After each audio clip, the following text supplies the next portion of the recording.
Okay, so we have the great source of having Rabbi Kaplan here today.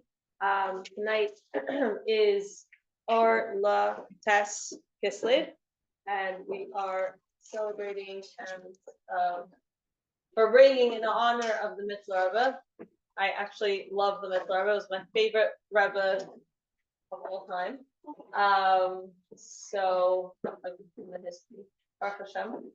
So I'm very glad and happy to have Rabbi Kaplan. Rabbi Kaplan, I know you do a lot of amazing things, JLI and teach and for brain. Do you mind giving us a short? I don't always keep up with all your accomplishments at every stage. No, presently, anyway, good Yom Tov, everybody. I'll get back to that in a second. Thank you for inviting me. Somebody here was my student once, no? I was. You were? A long. Yeah, some moons ago. I just remember the thing that you're So I want to apologize for not having my kapata on, because every Friday we start off the day without a kapata and we end it with a kapata. So I could have transitioned, and it was my intention. And the day definitely demands it. So yeah, right now life is simple. Just for myself, my name is Rabbi Kaplan, and I grew up on Shlichus in Seattle, Washington. I came to learn in Crown Heights. I came to Yeshiva in 1987, and I've basically been here since. Besides 1 year that I was in Eretz Yisrael, we were sent on Shlichus. And my current occupation is I'm the principal of the Chabad Elementary School in Monsey, New York. I'm also involved with a shul here in Crown Heights. So if anyone's still looking for, you have a Shabbos shul here? Anyway. Oh, yeah. And if that's why I say, if anyone's still looking. Anyway, you can get the details later. It's a big schus. So, yeah. So the Mitterler Rabbe, just a moment here. Everyone here is a full-time student. You work, and you have evening classes. This is our evening class. Once a week. Twice a week. And okay, wonderful. So you make time to be connected in a revealed way. We're all connected. Bitnimius. So that's amazing. So everyone here is making a keli, and Hashem should fill the keli with blessing, with all the brachas that you're looking for. Yeah. So I'll start off with a little story, and then we could Farbrengen a little bit. So the Mitterler Rabbe married somebody who lived in Vitebsk, which is not far from Lubavitch. It's all in the same region, Liozne. I mean, they're all not too far from each other. And just as a side note, when you read the story of the arrest of the Mitterler Rabbe, so it describes how they traveled, to the main city. So where they passed through on the way from Lubavitch. So he would go visit his in-laws, like happens sometimes you go visit your in-laws. So the Mitterler Rebbe was already appointed by the Alter Rebbe to work with younger light, to be mekad of them to Chassidus and Darkei Chassidim, to see to it that Chassidus should have an impact on their life. And the Mitterler Rebbe went to his in-laws, and there was a younger man there. So he tried his trade on this younger man. He started nudging him. He should learn more Chassidus, and that he should, in Yiddish you say, et gedaft oizen anders. He should look differently, more edel. And this person, this Chassid, he looked at the Mitterler Rabbe and he's like, what are you sitting here lecturing me about being more Chassidish? We can't compare. You're a younger man, I'm a younger man. You know what I do for a profession? You know my job. Says the peasants, when it comes the time of sowing the fields, they don't have enough seeds. Like they don't plan it well.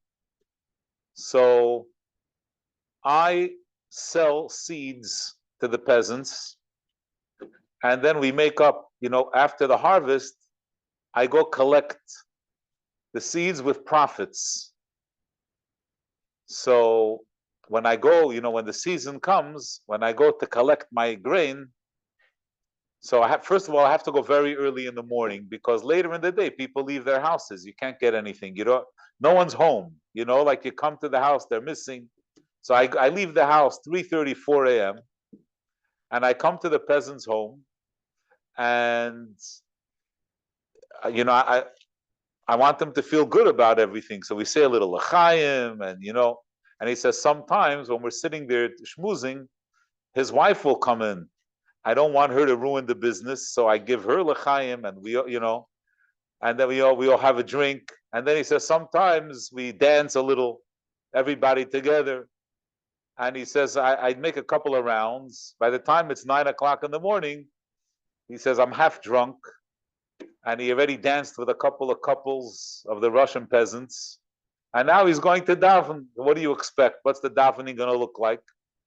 He says, your father is the Alter Rebbe, and you're sitting in Lubavitch surrounded by Chassidim, and your whole life is Chassidus. So, how do you what are you talking to me about being more Chassidish? The Mitterler Rebbe was very, very taken by what this person said, meaning when he spoke to him, he had no context, he had no idea. It's like he felt that this person was a real Keli, and he saw that he's learning Chassidus, and he was trying to push him. Then when he realized where he comes from, he was amazed, like that he has this Edelkeit, that he's refined to this degree. And then he looked back at himself. He's like, how could I compare? And it really, really bothered him. And when he came back to Lubavitch, the Alter Rebbe noticed that there was a change in his son. And he spoke to him about it. And the Mitterler Rebbe obviously told his father the whole exchange and how he felt about it. And the Alter Rebbe encouraged him. And later, when that younger man from Vitebsk came to the Alter Rebbe, came to Liozna, and he went into Yechidus, the Alter Rebbe said to him, I want to thank you for making a mensch out of my son. Right? That he had such an impact on the Mitterler Rebbe. So,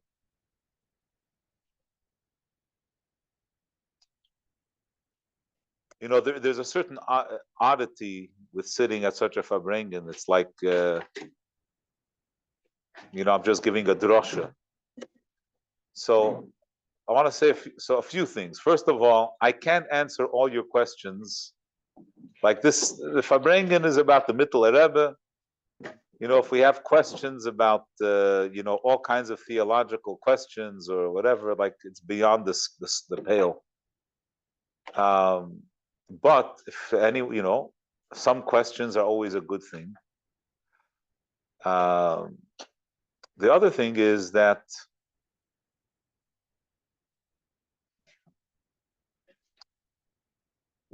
sometimes I'll say a hergish, and it's not Torah Mesinai. It doesn't have to be true. It's in other words, it doesn't have to line up with every planet. It's just a thought.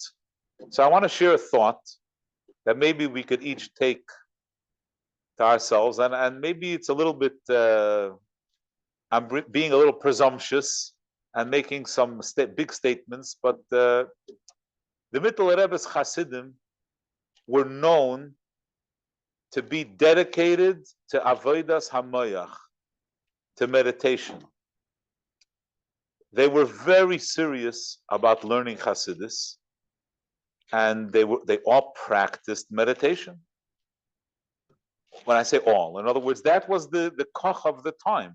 Hasidim of the time were very into his beinunus.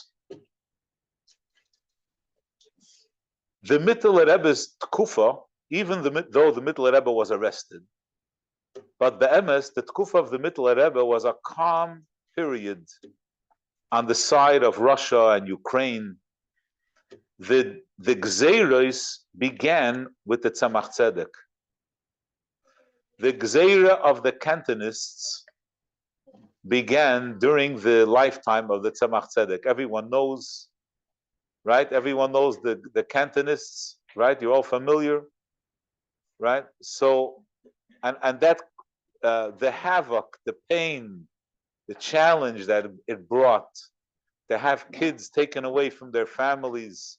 Not only that, but to have Jews kidnapping children so they could replace the children of the rich kids. It was a really terrible, terrible time, and it lasted. So basically, every town had to give a quota, right? There was a number of kids. So there were people, to make money, they would kidnap children of poor of families, and then when they would come and ask for the quota, they would come to the rich families who had kids, and they would say, "Look, we have kids in captivity.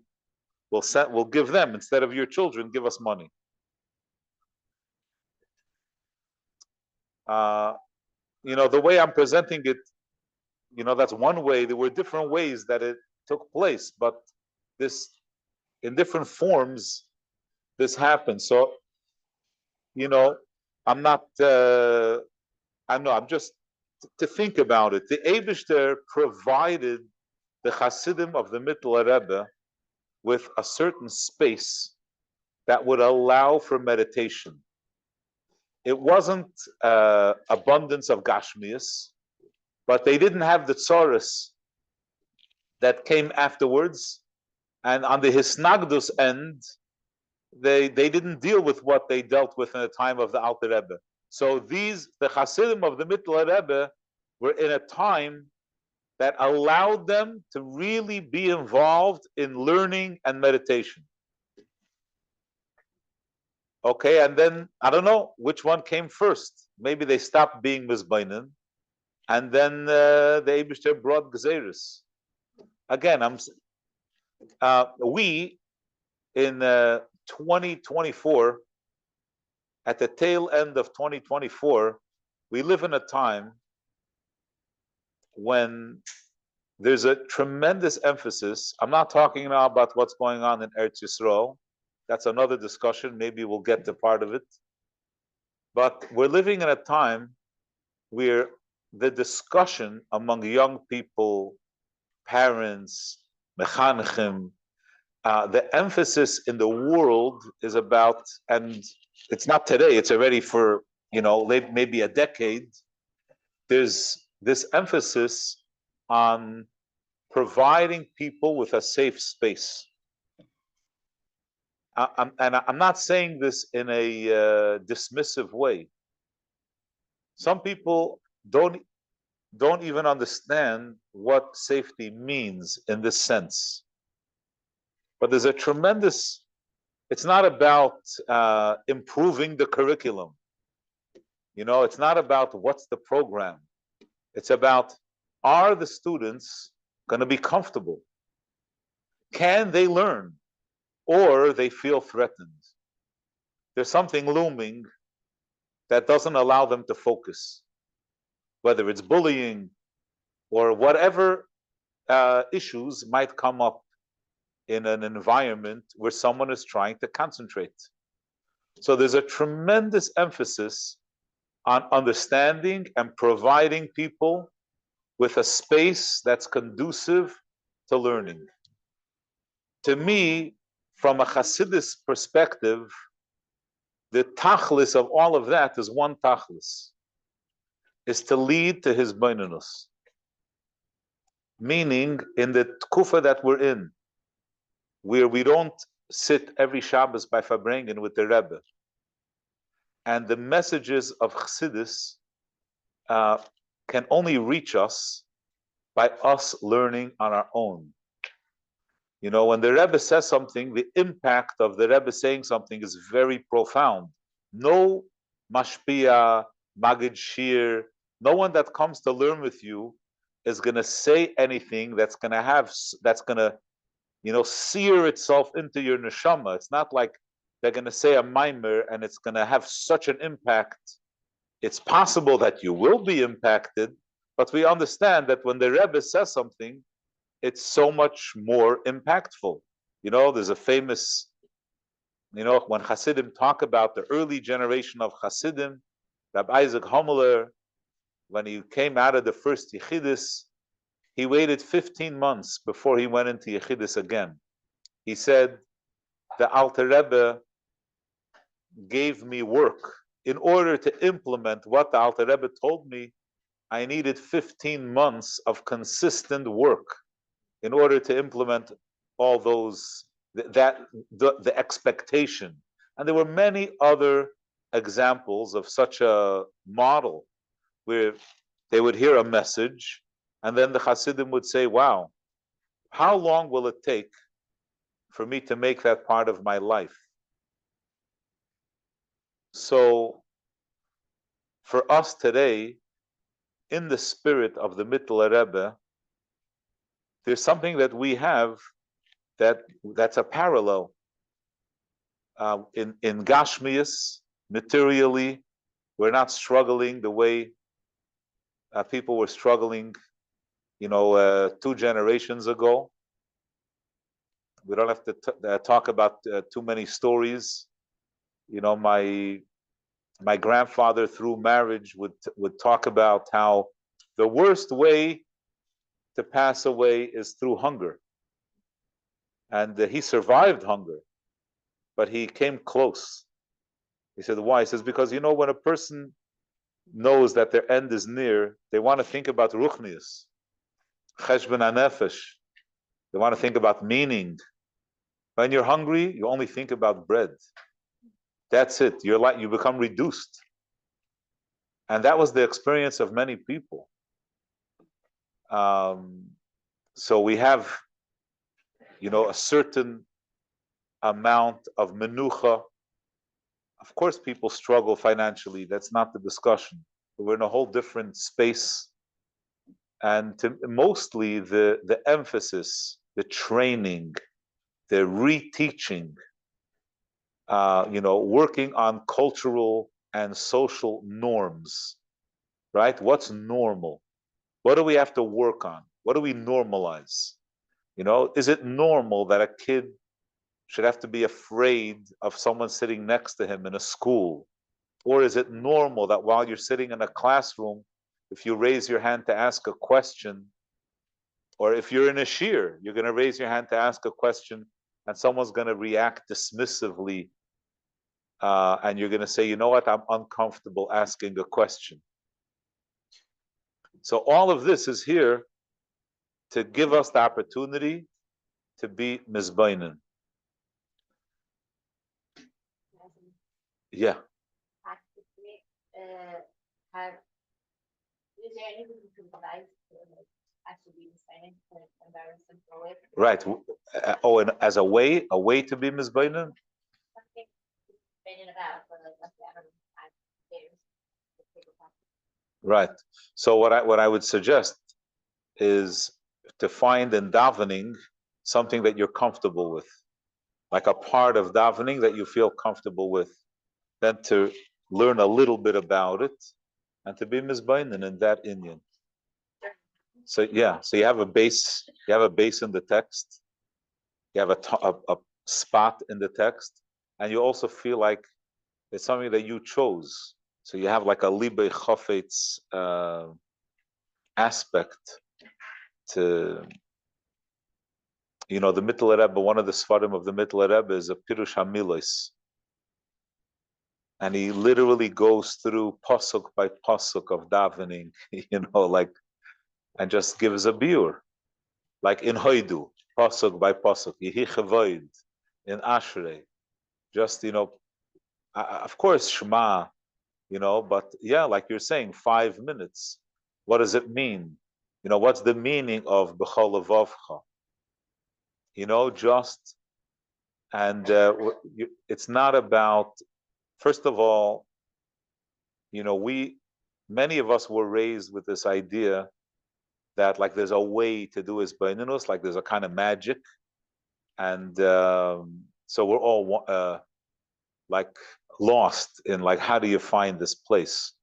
But really, first of all, there's no wrong way. Like if we make the space and we have a thought and we work through an idea, that's it. Even just to say this in I'll say it, let's say on the pasuk Va'ata Tetzava, right? Va'ata Tetzava of the Maimer, the last Maimer that the Rebbe gave out. So if you think about just the word, you say Va'ata, right? So it's a reference of the entire person. And there's a vav, it's a continuation of something, there's a context. And Hashem is talking to Moshe, but he wants to talk to him more deeply. And then he says Tetzave. Usually in Torah it's Tzav. Hashem, like you're gonna, just, in other words, just every word, like even Ashrei. So you think about just the word Ashrei, and yet just every word, just to unpack the meaning of every word. In what way are the Yoshvei Veisecha fortunate? And what does it mean to be settled in the house of Hashem? And so on. Like any part, any... Is there like a sefer you would recommend that's like simple? So even though it's in Hebrew, the books by Rabbi Kaplan are fantastic. To learn how to daven, Lilmoid Eich Le'espalel, 4 volumes. They're written so it's light, really, like it's not a mimer. In other words, the way it's set up, the sefer is that every section of davening has a few pages. There's a story about it, a halacha, an insight, a short insight, a little biur, and then the next piece. So it's written in a very, the Hebrew is easy, lefi erech, and yeah, sure, yeah. Lilmet Eich Le'espalel, yes, and it's based on Ma'amorim, and sometimes you read an entry, and at the end it says it's in a mimer. You're like, really? It felt like an article, like it's such like, wow, I didn't think that was a mimer. So that's just one something to think about. That, or let me say it in a different way. For those of you who feel like your life you're stuck in the Mayim Rabbim, so what I said until now doesn't apply. But if you feel like Hashem provided you with some menucha in some way, then maybe that menucha could be used to create a space for some hizbainus. And then, to me, this leads into a little bit, one part of the Mitterler Rebbe's life. The Mitterler Rebbe, so just to give a little, historically, what happened when the Alter Rebbe passed away, the machloikus with the Misnagdim was tremendous. What happened was the passing, the Gra, Rabbi Elio of Vilna, the Gra, passed away on Sukkot, years over about 10 years before the Alter Rebbe passed away, and he was older. When he passed away, the people who were looking to stir up the machloikas, they used it as an opportunity to generate and intensify the hate against Hasidim. It's like at his levaya, they had people pledge that they're going to fight the Hasidim. And someone came and said, oh, I think the Hasidim are celebrating the fact that he passed away. You know, like, it was terrible. And there was nothing to hold them back. And Hasidim really, really struggled. If you look a little bit at the writings, you know, what they said was that Hasidim don't have, there's no ownership. A Chassid doesn't own anything. Al pi din, you're allowed to walk into a store that belongs to a Chassid and take the whatever you want off the shelf and walk out. Right? Their money is hefker, whatever it is. So it was a very challenging time. And as we know, yeah, you know, because that's how there were people who had like what we call theological arguments that they didn't agree, right? Oh, you're not allowed to learn Kabbalah, whatever, right? Things like that Hasidim are doing things wrong. But then there were people who enjoyed the fight, who fueled the fight. When we look today, we have documents of what was going on in Vilna, and there were people who, you know, there were politicians, what we would call, that were just flaring up this machloikus. And ultimately, you know, we know what happened, that many Hasidim left and went to Eretz Yisrael just to avoid all the machloikus. The Alter Rebbe, even though the Alter Rebbe stayed in Russia, was very difficult, and obviously leading to the arrest. And after the Alter Rebbe was freed and he moved, so things improved a little, but it was still very difficult. The Mitterler Rabbe had a certain approach, like a very practical, down-to-earth approach that was very different. It was a shift from the Alter Rebbe. The Alter Rebbe wrote takonos. The Alter Rebbe wrote like bylaws of what it means to be a chassid. The bylaws of the Alter Rebbe were about the chassidim themselves, how they should daven, how they should behave, what they should learn, like, you know, different expectations for their own lives, what kind of businesses to be involved with, all these different things. So what we call takonos liyozna. The Mitterler Rabbe started from scratch. He had a whole new set of bylaws, and for him, one of his rules was that you're not allowed to enter into a shul to daven with a minyan. You're not allowed to enter a shul that's not a Chabad shul, because he didn't want machloikas, because he knew that every time they went into a shul, it ended up in a fight. So all the Hasidim built shuls. They made their own minyanim. So they became very strong where they were.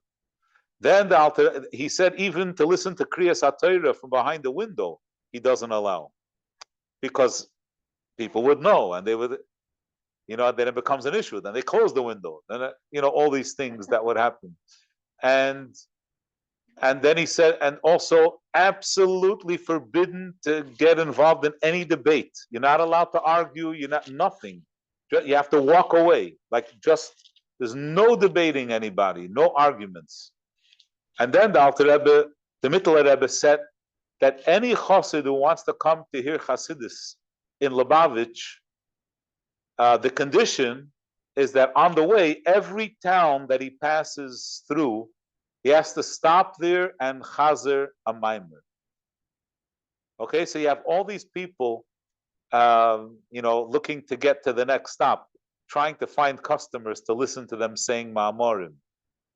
And first of all, people started learning Chassidus, and they started chasiding. Like it became this whole atmosphere of people learning and sharing and teaching was an unbelievable thing.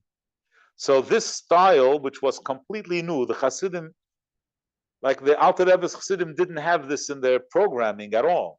And here the Mitterler Rebbe came about with this plan, and then of course the Mitterler Rebbe purchased land and he settled families there, which also really expanded the reach of Hasidim, because all the people who moved there considered themselves Hasidim, even though they were very simple and they didn't know Chassidus. I mean, the first generation was still connected, but down the road, their children, were real Yeshuvniks. They were really simple people. But these are things that the Mitterler Rebbe put into place, and the Eidah, the congregation, the kohol of Hasidim that knew Hasidus grew tremendously. And what happened? There became this, everyone has to compete, naturally. Like what happens next? Where does it lead? Everyone's learning Hasidus. What happens now? So people have to, show off. They have to find a way to make themselves bigger than the other person. So they started with this Hizbainanus shtick. Let's see who could be Mizbainin for longer. And then it became like this ridiculous thing, right? Imagine people that they don't go home. They just stay in shul, 18 hours, Yeah.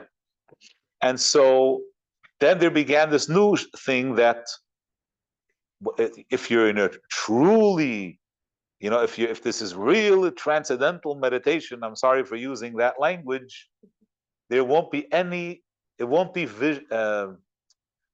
you won't be able to tell, you won't be able to see anything on the outside. You'll be completely still. There's no swaying. Swaying is bluff. You're a chitzin. Like you have to be completely, if a chassid is going to start singing a melody, they're like, you got to throw him out of shul for being a faker. And they were taking this very seriously. And someone repeated to the Mitterler Rebbe that Hasidim were sitting together, and to use contemporary language, someone was roasting another Chassid for snapping his finger during davening. The Mitterler Rebbe heard this. He was very, very upset, and he wrote a sefer. He wrote a booklet, a Kuntris HaHispilus. And the Mitterler Rebbe writes, he says, I don't understand. The whole purpose of learning Chassidus, the whole purpose of meditation is v'hashevoisa ela vavecha. The whole point is that we should be moved. The emotional part, that's the goal. How does this become suddenly like the antithesis of how did this happen? How did we end up here? And the Mitterler Rebbe really turned this whole, counterculture of like this whole shtick, because that's what happens. People need guidance, and then they get very involved in one thing. They go off too far. So the Mitterler Rebbe brought them back.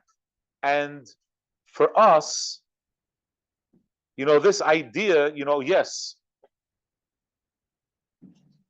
this is, we're in a space that's a learning space. Like this is where we learn.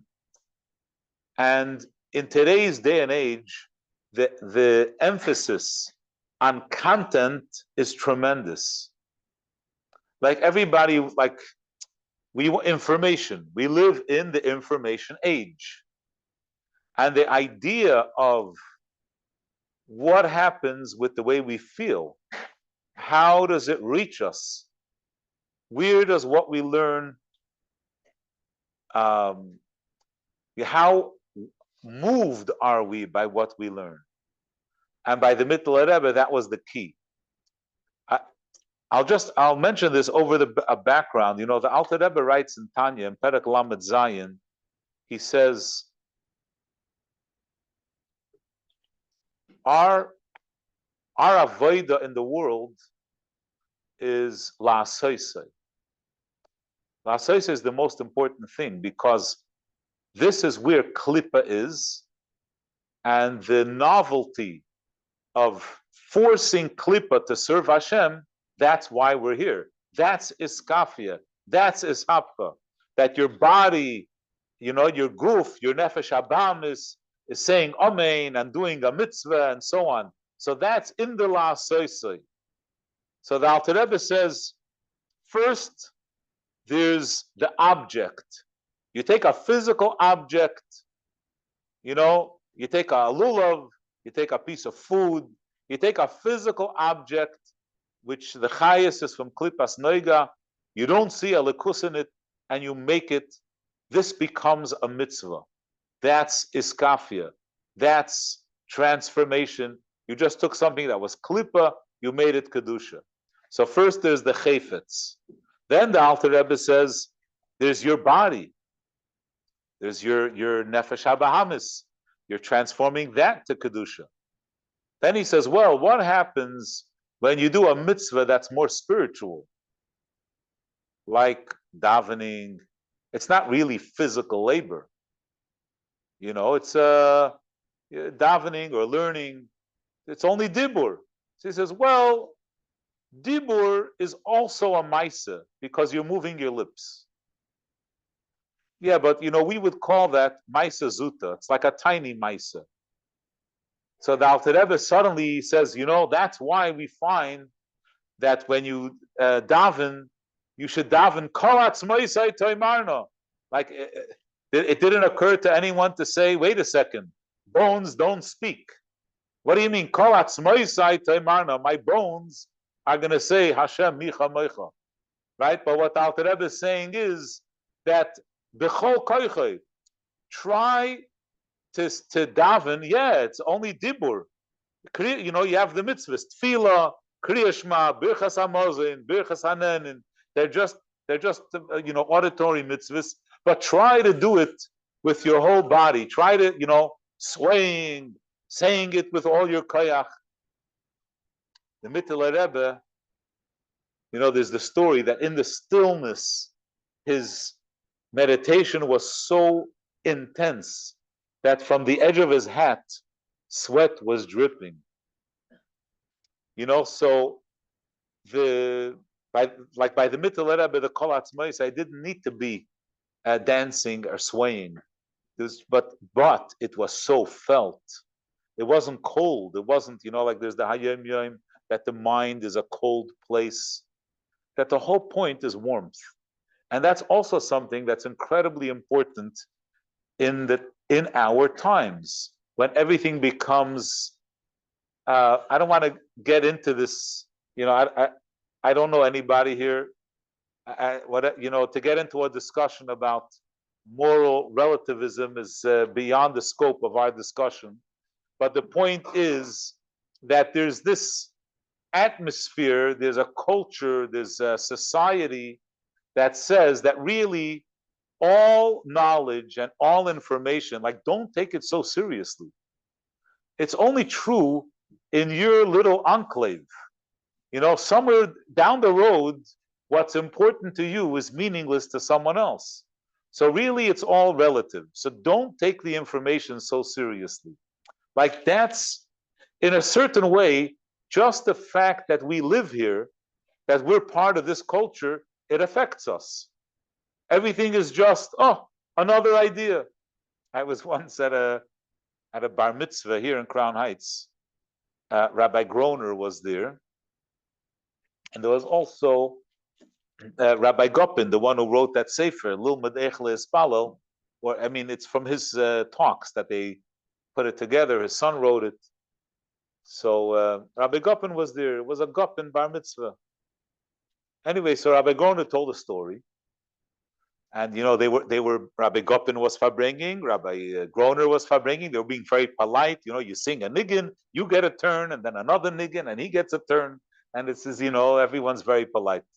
So Rabbi Groner tells a story that a bacher once came into the Rebbe's room, In Yechidus, he told the Rebbe that he's depressed. So the Rebbe said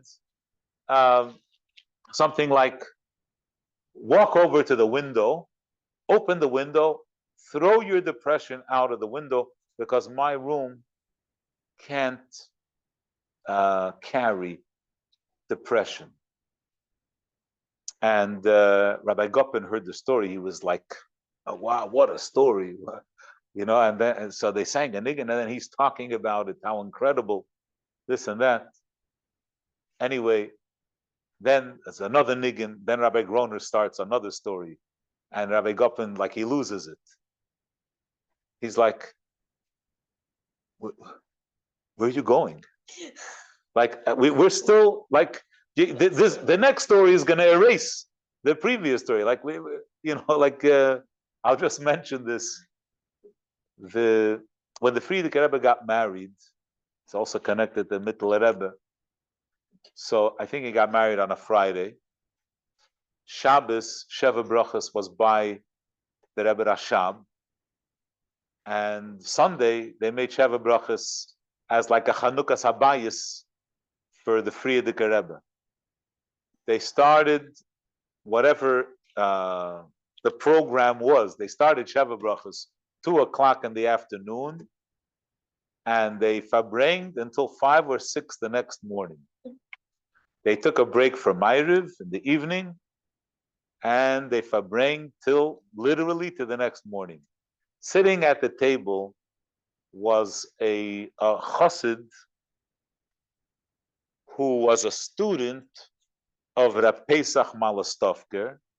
Rab Pesach was a mechunich of the Mitterler Rabbe.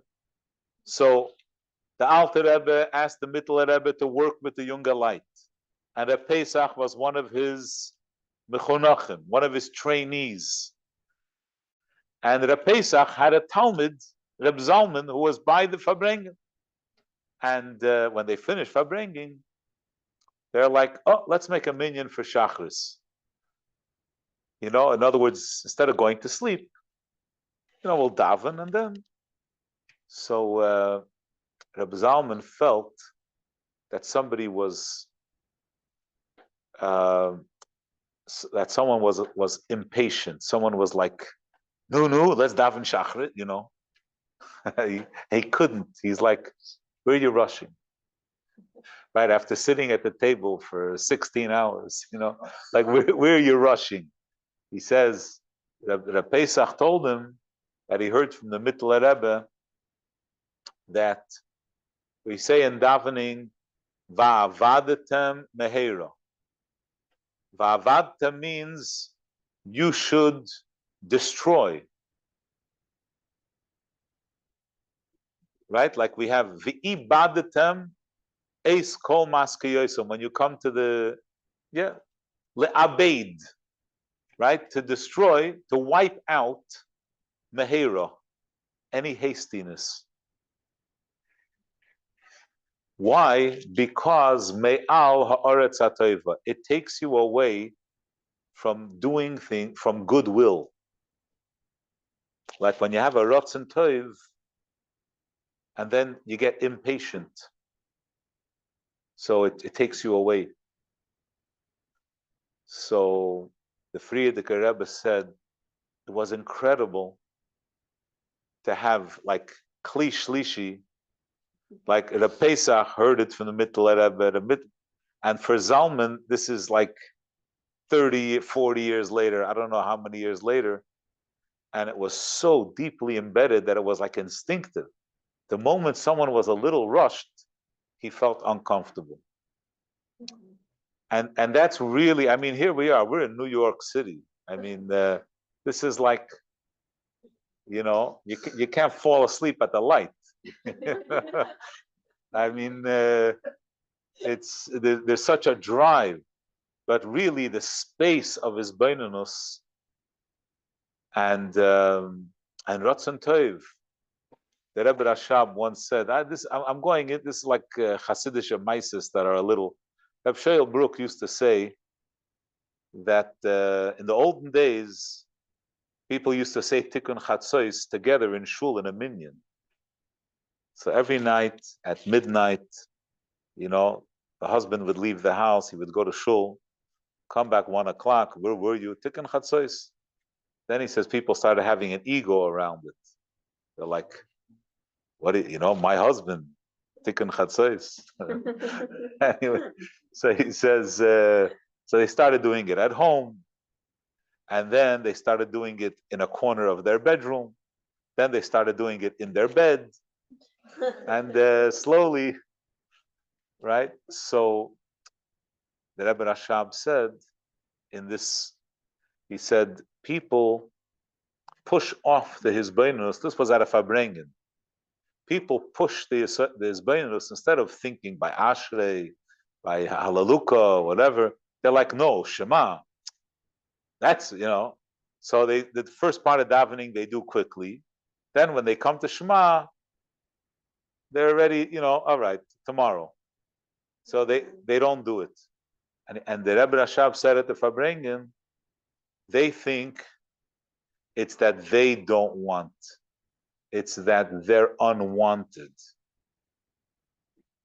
In other words, it's about being in a rush. Like you're in a rush, you rush through. So when the Rebbe Rashab said it, the Mashpia, Michal Beliner was there, and mamish tears were running down his face. And the Frierdiker Rebbe said that the Bochrim, he didn't look at anyone. Like he wasn't watching. He had a private moment with the Rebbe Rashab. And he said it had such an impact on the Talmidim, so all of us, we have like these moments of a Ratzon Tov. Like today, to talk about not to be in a rush, it's like almost like asking you to have Gili Eliyahu. I mean, it's it's insane. Because we just live in such a world that it's and really that's just the greatest gift that we could give to ourselves. Like if we think about the Mitterler Rabbe, that's all the Chassidus of the Mitterler Rabbe. That's what it represents. Like the Maimer doesn't have to end. Like we have a question. Okay, whatever. It's mamish, not negeya. It's like we're learning Chassidus. So every line, every word, it's you say, oh, if that's the case, it's no wonder that he once said a mimer for 18 hours straight, because now it fits in. Like so. Right, but so the Rebbe Rashav's Mamorim, the mimer itself, was an hour and a half. An hour and a half. Right. If you look in Ayin Beis, the Mamorim themselves are quite short.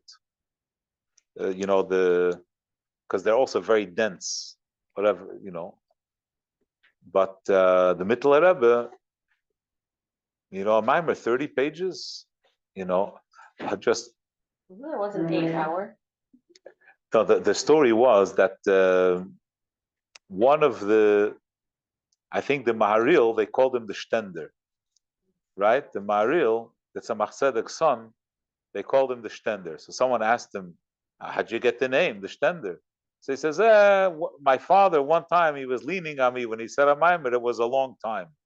He said, how long was it? So it was actually 18 hours. So he supported his grandfather, he supported the Mitterler Rebbe to say a maimer. But that's completely outside, right? Like none of the Rabbeim had that kind of experience. There wouldn't be any Hasidim who could recall, who could remember. Like it's impossible.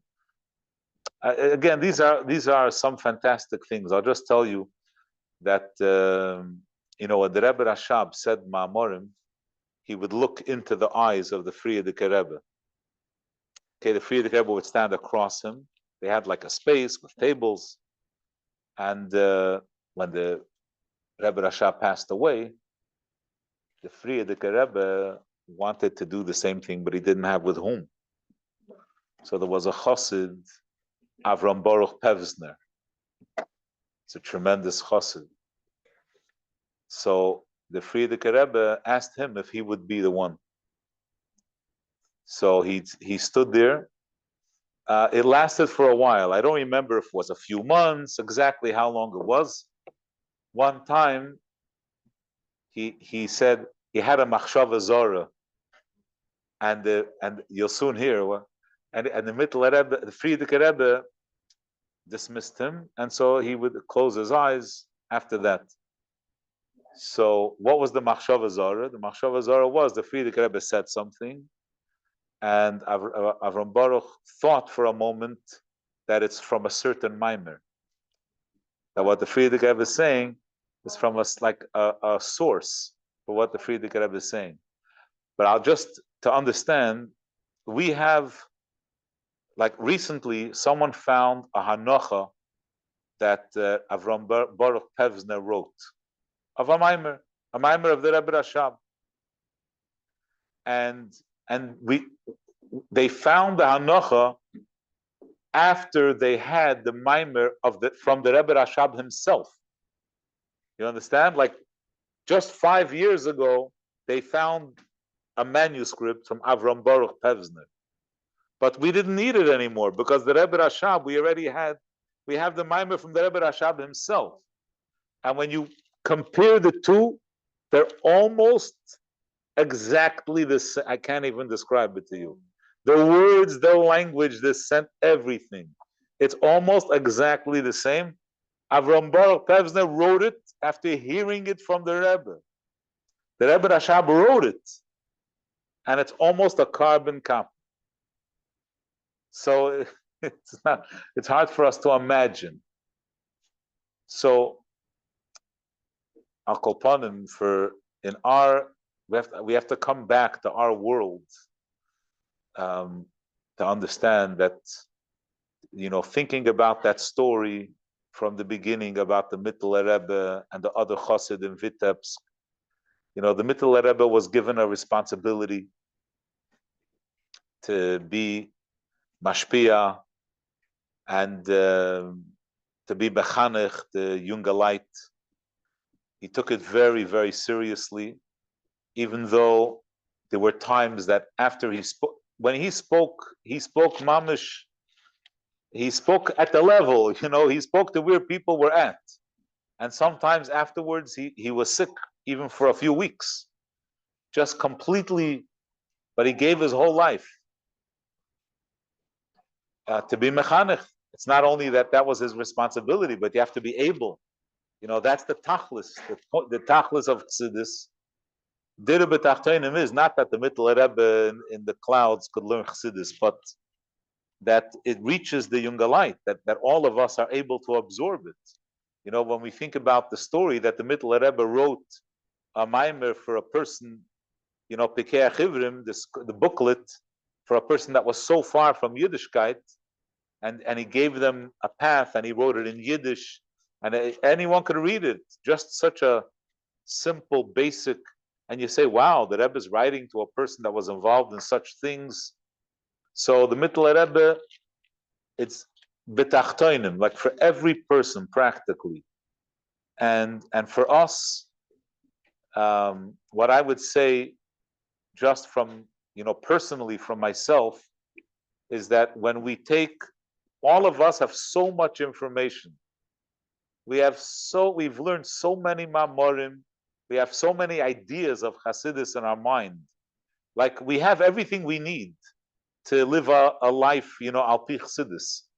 But we have to you have to juice it a little bit, You have to take out the chayas. Chassidim used to say on the Mishnah, Hashem created the world with 10 utterances, ba'asara ma'amoris nivra olam, b'maimer echad yochel lehibaros. With one maimer you could be healthy, right? Like you don't need 1,000, like one maimer, just, again, one keta in davening, one piece, but Yishuv Hadas, calm, not to be stressed, to create that space, and then we feel it, we become changed. That's where the change happens. That's when Hasidim will say, I remember I was sitting by Farbrengen once with Reb Shalom Feldman in Kfar Chabad, an elder Chassid, brilliant, and he said, Chassidus is like breath. He says, you can't breathe on Tuesday for Monday. You have to breathe every day. To eat, you could fast once in a while. And when he said it, I felt it. Because that's where it was for him. And every day he would be mizbainen, every day. And, just incredible. So, and it wasn't so long. There's a reason why the Rebbe had such a reaction when the Mashpir of Shlomo Chaim Kesselman was in Yechidus. The Rebbe wanted to report about every Bocher, and the Rebbe asked him about one particular Bocher. He told the Rebbe that he thinks Chassidus every day, and the Rebbe literally jumped out of his seat. The Rebbe said, Halavai, everyone would think Chassidus before davening every day. Some say he said an amount of time, but when you find that place of, like, you're going to want to come back to it because it's such a special feeling, and you feel the difference that it makes. You're like, well, of course, this is where I want to be. All the things I learned, I could apply it to do something with it. So,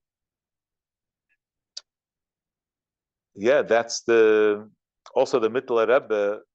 That we're a society that likes to be very practical. Like, everyone thinks in terms of like what works, how to make this work, whatever. Like, the Mitterler Rabbe very much had this focus of, like, practically, how's it going to work?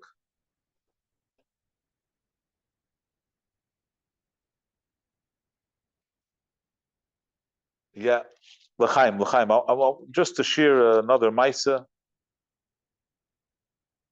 and L'chaim.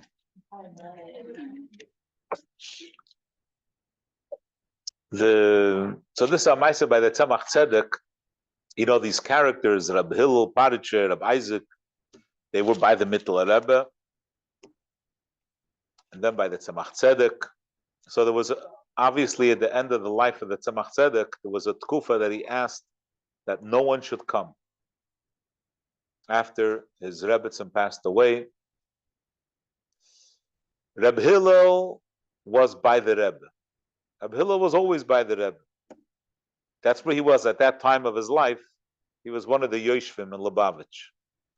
Rabbi Isaac was a Rav and was in Hummel. One day, Rabbi Isaac decided he wants to go to Lubavitch. He wants to see the Rebbe. He goes out. He looks for a coach, for a balagola to take him. And the balagola say, no, sorry, the Rebbe said you're not allowed to go, so there's no going. So it's all Chassidim. What's he going to do? This is his town. Anyway, there's a guy passing by, a flower merchant, and it was not Lubavitch. And where are you going? Yeah, and he's passing Lubavitch. Oh, get a ride. Rabbi Isaac and his son, they're sitting on the bags of flour, and they get to Lubavitch. They're like covered with a white, with the flour. And they went to the Achsania. They went to where they're going to stay. They sent a message to the children of the Tzemach Tzedek. We're here. We need a change of clothes. So, they sent a change of clothes from the Rebbe's house, the Einiklach. And Rabbi Isaac came. No, Rabbi Isaac, Lagabe Rabbi Hillel, he considered himself a nobody. I mean, Rabbi Hillel is a Kaddish, a Rav HaTzadik. I mean, look at the Rabbeim referred to him as a Tzadik. So Rabbi Isaac wants to hear a Maimer. So, says, no.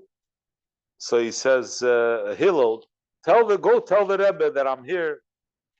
I want to hear a mimer. So Rabbi Hillel, he goes to the Rebbe's room, and he's a very bitteldika guy. So he stands by the door, he straightens out his hat and this and his buttons and his gartel and a hair, and he puts his hand, to touch the handle, and then he jumps back and he starts all over again. He rebuttons and he re-straights and the hat and a few times this happens. So Rabbi Isaac walks over and he moves Rabbi Hillel to the side, and he opens the door, he knocks on the door, he walks in. Hello. Rabbi Isaac, he's a character. And the Poyel, and the Rebbe said a mimer. So, when it comes to Inyanim of Chassidus, we know that in Olam Hazeh, it's the people, the Chevrelite, the extroverts, or whatever you want to call them. They come, hello, and they get it done. They get the menorah, they get the whatever in public spaces there. But really, inside of us, when something is right, you have to go get it. We can't be bitteldik shepselach, little lambs. It's not how it happens. And today there are ways to coach ourselves into taking the right step. You know that it's right. There are things that get in the way, but to help ourselves, it's all out there. We're sitting at a Farbrengen, this is the way we were raised, but somehow there's like a little, we're missing a mini Shlomo Kunyan inside of us that's gonna just no. So just do it. So however we do it together with a friend or to talk through in ourselves, what is it?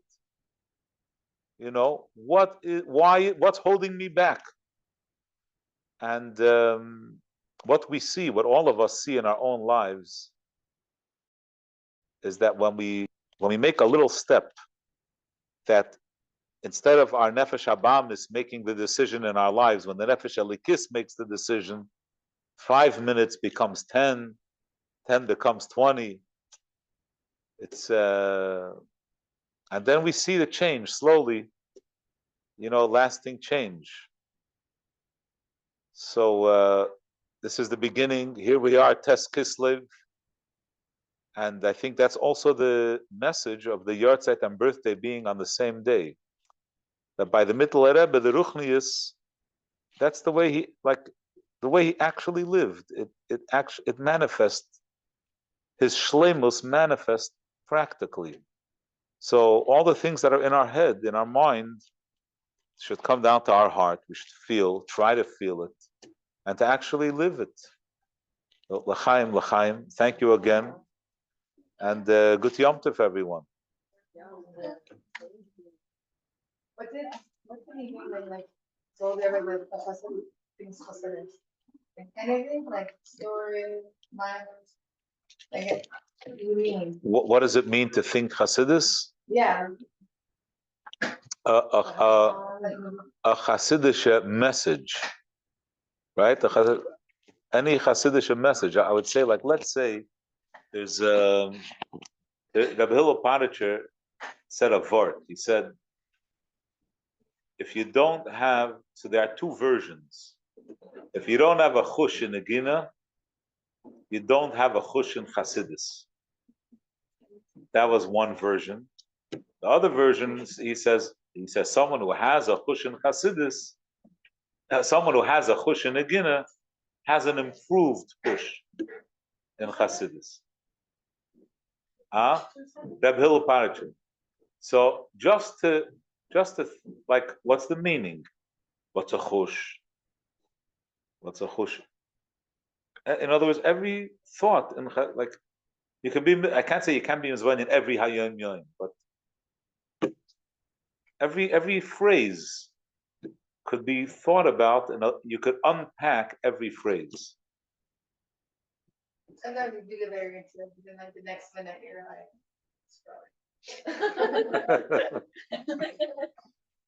Yeah, there was a chassid once, a chassid he davened, whatever, and then he had to go somewhere. You got on a wagon, He's traveling, and he keeps on saying, "Oi, oi, I'm turning over, I'm turning over."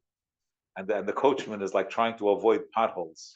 He feels terrible. He's like, Anyway, when he comes, he says, "Rebbe, I'm sorry, I'm sorry." He's like, "No, I was talking about what's happening inside of me. By davening, I was so connected, and now I'm turning over." He's attracted to the world, So that's why we go back to davening that's why every day we reconnect every day. I love the concept of breath. You can't skip. Yeah, I'll breathe on Tuesday and I'll skip Thursday. Even if it's just that breath, it gives you, the rest of the day you're scrolling, but at least you, you took a breath today. Listen, in that aspect, it's a big Nisayan. Our day is a big Nisayan.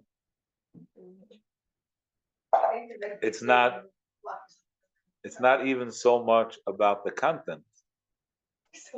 It's just the bittul azman, just the way, like we're distracted from ourselves. Yeah. Thank you.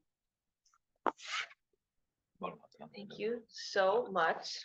2 parts. One is on behalf of all of us, I wanted to thank you so much for spending this Yom Tov with us and inspiring us. I'm not sure if you have this already, but you definitely live by it. So Ask my wife. Thank you very much. Letters for No, life. it's beautiful. I'm familiar. Yeah. You're familiar? Okay. So thank you so much. We really, really appreciate it. And if it's okay, we take a picture with our speaker. Really? Do you mind? You can just stay where you are. You do not have to move. I guess turn around, but Oh. 1 second.